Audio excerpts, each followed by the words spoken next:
o Brasil fez críticas diretas sobre a guerra tarifária na Organização Mundial do Comércio nesta quarta-feira. O secretário de Assuntos Econômicos e Financeiros do Itamaraty representou o governo brasileiro. Em seu discurso, condenou as tarifas como forma de ameaça e coerção, além de movimentos que atentam contra a soberania nacional.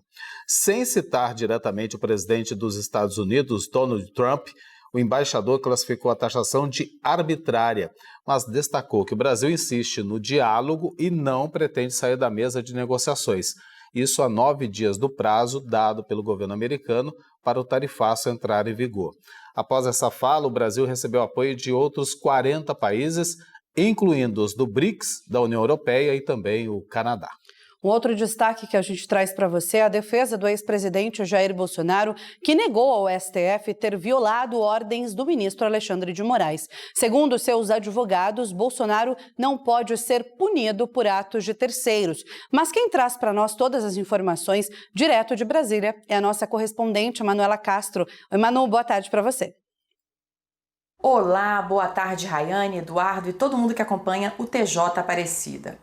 A defesa do ex-presidente Jair Bolsonaro entregou então um documento ao Supremo Tribunal Federal em que diz que o ex-presidente não infringiu a medida restritiva que o proíbe de usar as redes sociais, porque nem Bolsonaro nem terceiros publicaram nas redes em nome dele.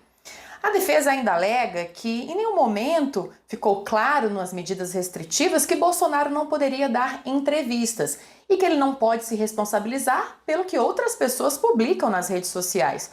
Por isso, defendem que Bolsonaro não pode ser penalizado por entrevistas que ele concedeu e foram parar na internet por outras pessoas que não têm nada a ver com ele. E os advogados de Bolsonaro ainda fazem um questionamento ao ministro Alexandre de Moraes, do STF. Afinal de contas, Bolsonaro não pode dar entrevistas, já que sempre essas entrevistas vão parar nas redes sociais por meio de terceiros? E ainda, por fim, falaram que, enquanto não tem essa resposta do STF, Bolsonaro não vai se manifestar, nem discurso, nem entrevista, nem nenhuma fala aos jornalistas.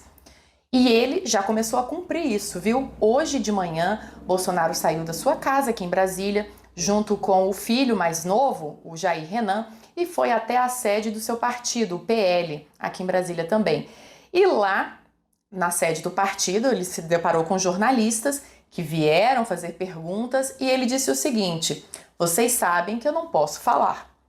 Então, por enquanto, o Bolsonaro realmente aguarda uma resposta do STF para poder voltar a falar com jornalistas, apoiadores de forma pública.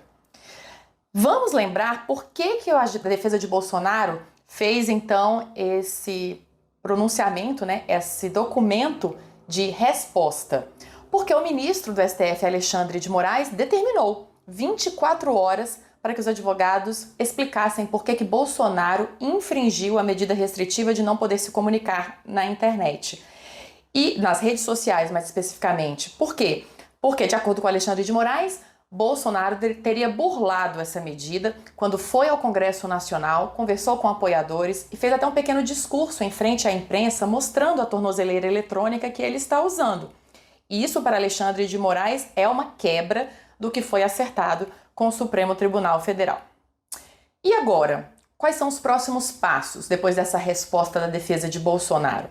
Alexandre de Moraes, de posse desse documento, ele pode enviar a resposta à Procuradoria-Geral da República e a PGR vai se manifestar, ou o próprio Alexandre de Moraes já pode tomar uma decisão, se acata a resposta da defesa ou se vai fazer novos questionamentos, pode até fazer punições já, se considerar que a resposta não foi satisfatória. Pode, por exemplo, dar novas medidas restritivas a Jair Bolsonaro e, por fim, pode decretar a prisão de Bolsonaro se assim ele considerar que a resposta não foi condizente com o que ele esperava e que Bolsonaro realmente quebrou a medida restritiva, não cumpriu com o que prometeu na justiça. A gente continua acompanhando esse caso aqui em Brasília e agora eu volto com vocês aí no estúdio.